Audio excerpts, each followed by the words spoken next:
Assalamualaikum warahmatullahi wabarakatuh. Perkenalkan, saya Hisma Maula Umaratul Aziroh dari Fakultas Tarbiyah Program Studi Pendidikan Agama Islam, Institut Agama Islam Negeri Kediri.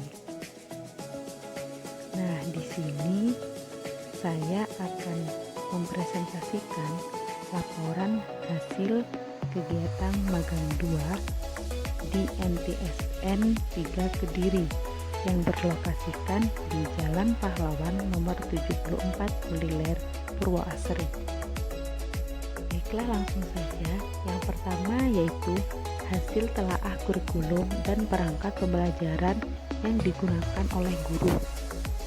Kurikulum 2013 yang diterapkan dalam pembelajaran daring ini seperti pada umumnya, yaitu terdiri atas struktur kurikulum, silabus, rencana pembelajaran, dan bahan ajar.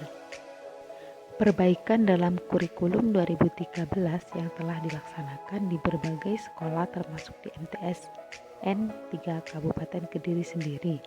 Tentunya hal ini sejalan dengan misi yang telah dicantumkan, yaitu menciptakan sumber daya manusia yang profesional melalui kegiatan pembelajaran dan bimbingan, sehingga dapat mengembangkan prestasi yang sudah dicapai baik akademis maupun non-akademis. Dengan adanya pembelajaran daring ini, mau tidak mau seorang guru juga dituntut untuk mengikuti perkembangan iptek dengan harapan dapat meningkatkan kualitas SDM yang unggul, berkarakter, dan adaptif terhadap perkembangan zaman. Selanjutnya yaitu telaah strategi pembelajaran. Strategi pembelajaran erat kaitannya dengan dunia pendidikan. Kedudukan strategi pembelajaran dalam kegiatan belajar mengajar merupakan hal yang sangat penting, dengan alasan bahwa suatu proses pembelajaran akan berhasil jika seorang guru juga mempersiapkan strategi pembelajaran yang tepat untuk peserta didiknya.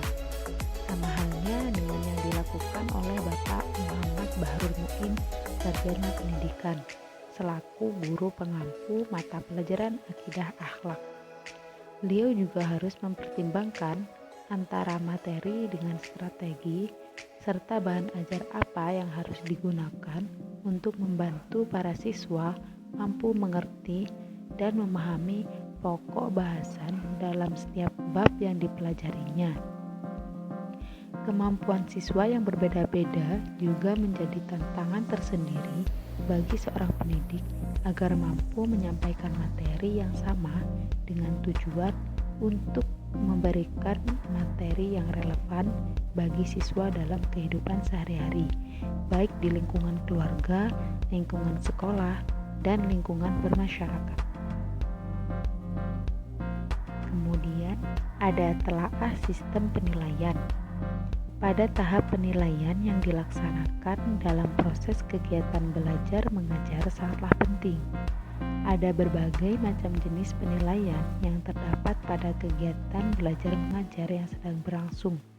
Penilaian yang digunakan oleh Bapak Bahrul Muin pada kegiatan pembelajaran daring ini yaitu meliputi penilaian sikap, pengetahuan, dan keterampilan.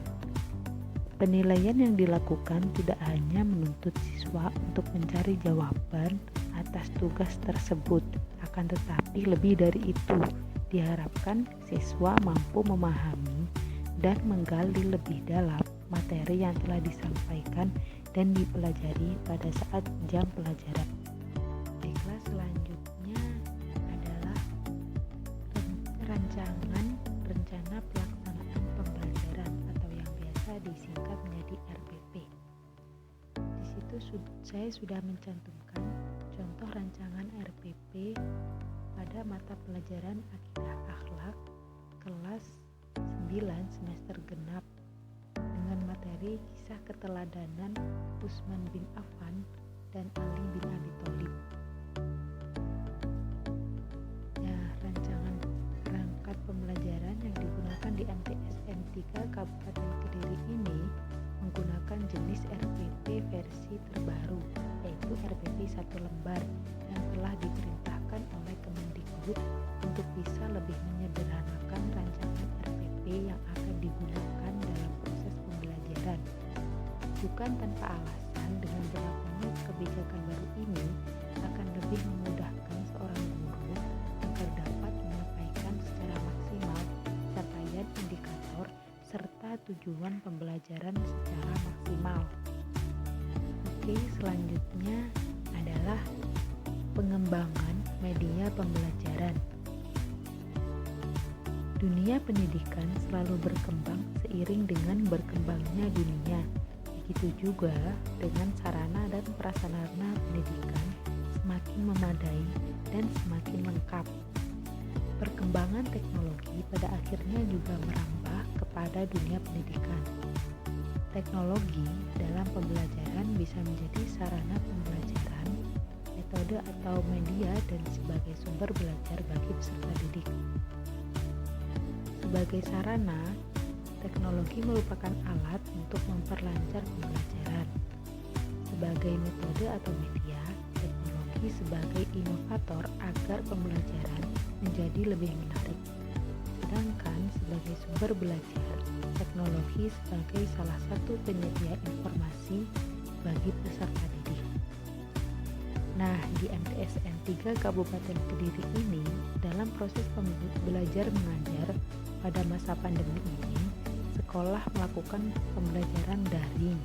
Namun untuk bimbingan olimpiade tetap dilakukan di sekolah dengan mematuhi protokol tanpa menggunakan seragam sekolah. Media yang digunakan selama pembelajaran daring yaitu melalui WhatsApp, Google Classroom, Zoom, Google Meeting, dan e-learning lainnya. Oke, lanjut, yaitu pengembangan bahan ajar. Bahan ajar merupakan komponen pembelajaran yang digunakan oleh guru sebagai bahan belajar siswa dan membantu guru dalam melaksanakan kegiatan belajar mengajar di dalam kelas. Bahan ajar yang bervariasi akan memudahkan peserta didik mengembangkan aspek kognitif dalam diri para siswa dan siswi. Secara umum, para peserta didik tetap membutuhkan buku sebagai sarana belajar mereka. Selain itu, mereka juga dapat mengakses literatur online. Untuk mata pelajaran akidah akhlak sendiri, tentunya mereka tidak hanya berpatokan kepada buku saja, seperti yang telah dijelaskan pada penjelasan di atas. Namun, pendidik juga memberikan rangkuman pada setiap pertemuan dengan tujuan untuk mempermudah siswa memahami materi yang harus mereka pelajari. Dengan adanya pengembangan bahan ajar yang relevan dengan kondisi siswa saat ini, memungkinkan siswa untuk dapat memperluas dan menghasilkan kualitas SDM yang kompeten di bidangnya nanti. Selanjutnya ada pengembangan lembar kerja peserta didik. Lembar kerja peserta didik bisa disebut juga dengan lembar kerja siswa, merupakan sebuah perangkat pembelajaran yang berperan penting dalam pembelajaran. Lembar kerja peserta didik yang digunakan sebagai alat untuk mengukur tingkat kognitif, efektif, dan psikomotorik peserta didik yang akan terlihat pada keseluruhan lembar kerja yang dapat melihat kemampuan setiap siswa. Pada saat proses pembelajaran daring di MTSN 3 Kediri, guru mata pelajaran akidah akhlak menyajikan lembar kerja siswa dengan menggunakan Google Form untuk mengevaluasi kemampuan siswa setelah disajikan materi oleh guru. Dengan begitu akan dapat memudahkan siswa dalam menangkap dan memahami materi pembelajaran yang telah disampaikan serta mengetahui kemampuan mereka masing-masing. Nah, kemudian yang terakhir yaitu pengembangan perangkat penilaian. Dalam mengetahui tingkat pemahaman siswa, perlu diadakan penilaian hasil belajar siswa. Penilaian hasil belajar ini bisa disebut dengan evaluasi. Evaluasi adalah salah satu komponen yang harus dicapai siswa untuk mengetahui tujuan pembelajaran sesuai atau tidak. Evaluasi yang digunakan dapat mencakup penilaian kompetensi inti sikap, pengetahuan, dan juga keterampilan. Baiklah, itu tadi yang dapat saya sampaikan pada presentasi laporan hasil magang 2 di MTSN 3 Kediri. Apabila ada kurang lebihnya, saya mohon maaf. Sekian dari saya dan terima kasih. Akhirul kalam, wassalamualaikum warahmatullahi wabarakatuh.